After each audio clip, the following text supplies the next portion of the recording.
Thank you very much, Mr. Speaker, and thank you for welcoming PC Wright and PC Nichols to this chamber today. They did great work, as indeed police officers do all over the country, and it's right that you should recognise them on behalf of all of us.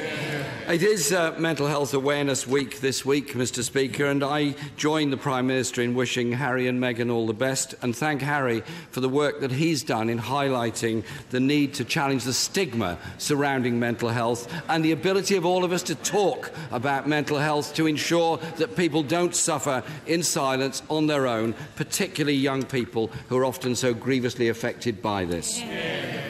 Mr. Speaker, when the Prime Minister wrote at the weekend that she wanted as little friction as possible, was she talking about EU trade or the next Cabinet meeting?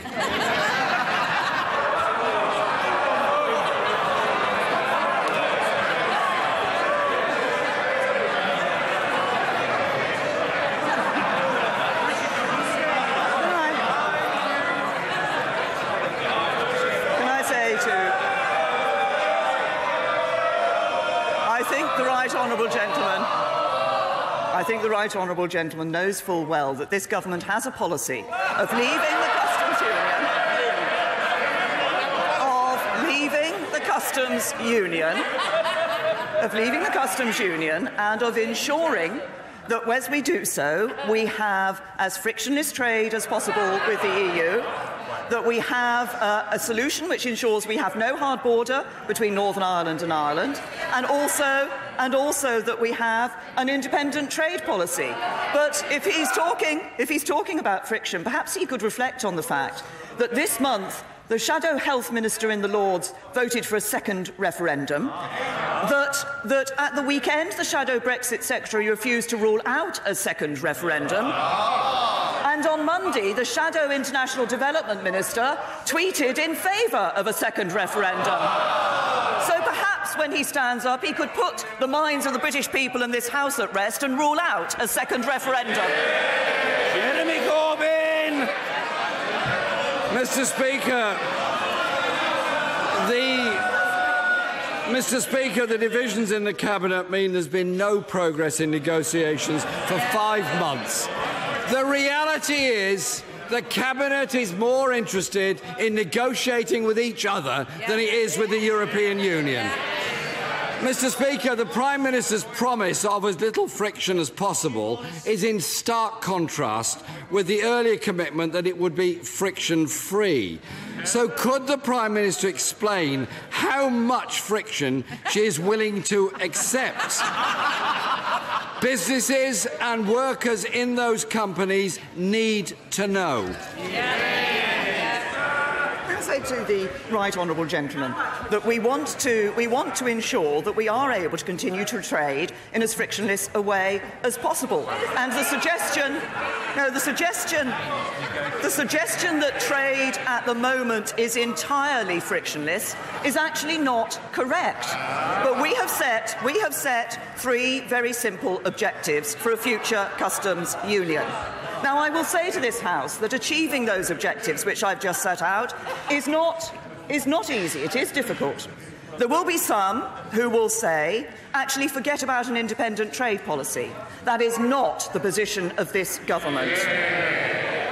There may be some who say, don't worry about the Northern Irish border. That is not the position of this government. It is absolutely right that we are aiming to achieve those 3 objectives. And when he talks about progress, we'll be publishing a white paper in a few weeks which will show how much progress we are making on these issues. Well, Mr. Speaker, they're no nearer to agreeing a white paper than they are on the strategy for going forward. I would remind the Prime Minister that the UK is the slowest of all major economies and slower than the Eurozone in growth as a whole. The uncertainty and recklessness of government is putting jobs and investment at risk. Last week, Airbus confirmed their space contract will move abroad post-Brexit. And the company has gone on to say it's considering its overall position in the UK because of the government's complete lack of clarity. How many other businesses have warned the Prime Minister that they too are considering their future in this country? The Right Honourable Gentleman talks about preparations in the negotiations and the White Paper. Let's just remember what his position was. His position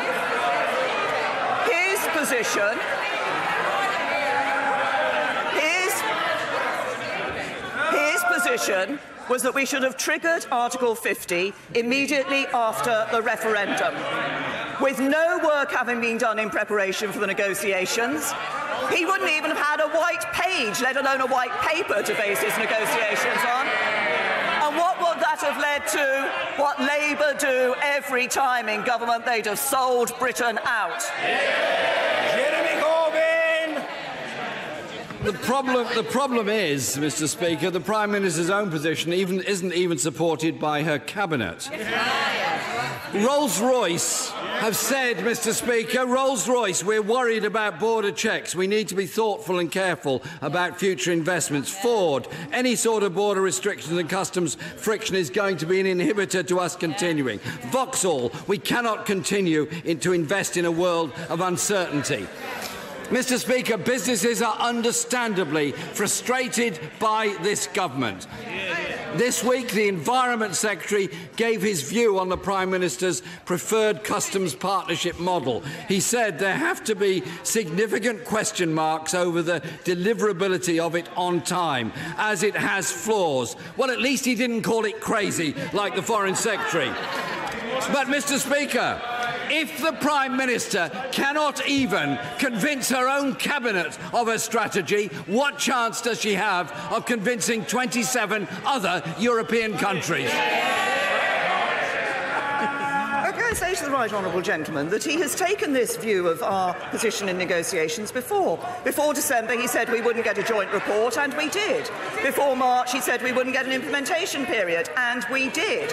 And we continue to negotiate. But if he's asking about what British businesses are doing, I'll tell him what British businesses are doing. They're creating more jobs in this country. So we now have record levels of employment in this country. What did we see under Labour? 500,000 more people unemployed, because Labour governments always leave office with more people out of work than when they went in. Jeremy Corbyn! Can I congratulate the Prime Minister on record numbers of zero-hours contracts, record numbers of people in in-work poverty, and a record of wages lower today than they were 10 years ago? And can I also congratulate the Prime Minister on formally dividing her cabinet into rival camps, as if it needed doing, to look at two different models. And as a process, Mr. Speaker, of parliamentary scrutiny, I hope both subcommittees will be reporting directly to this House so we can all make up our minds on the rival factions in her own cabinet. Mr. Speaker, whilst her government dithers, the Dutch government has now begun training the first batch of extra customs officials to deal with the reintroduction of customs checks for British goods at Dutch borders. In October, the Prime Minister's official spokesperson said HMRC were... Order! The Right Honourable Gentleman will complete his question more quickly if members don't shout for order! Order! Mr Clark, I don't require your assistance. You're an amiable enough fellow, but no assistance by the chair from you is required. I want to accommodate backbenchers, and I will do so today, as I always do. I'm concerned about people who want to ask questions. If people don't want to ask questions, shush and listen. And if you do want to ask questions, you'd certainly better keep stum. Jeremy Corbyn. Thank you, Mr. Speaker. It's a very straightforward question. How many HMRC additional staff have been recruited in order to deal with Brexit? Yeah. Prime Minister. To the right honourable gentleman, as he knows, we are indeed making preparations for all contingencies. The Chancellor of the Exchequer has announced money which has been allocated to departments to make those necessary preparations. But can I just correct him on what he said at the beginning of his question? Because at the beginning of his question, he referred to 0 hours contracts. In fact, if we look at the increase in employment, almost 2/3 of the rise in employment in the last year has been from full-time work. Over 3/4 of the growth in employment since 2010 has been in full-time work, and around 70% of the rise in employment since 2010 has come from high-skilled work. So perhaps when he stands up, he will welcome the jobs that have been created under this government. Mr. Speaker, the question I asked the Prime Minister was how many more HMRC officials have been recruited. She hasn't answered it. Can I help her to say that the claims that they're recruiting more won't even make up for the cuts made in the last 8 years? It seems that the Dutch government is more prepared for dealing with Brexit than the British government is. Mr. Speaker, we've had 23 months since the referendum.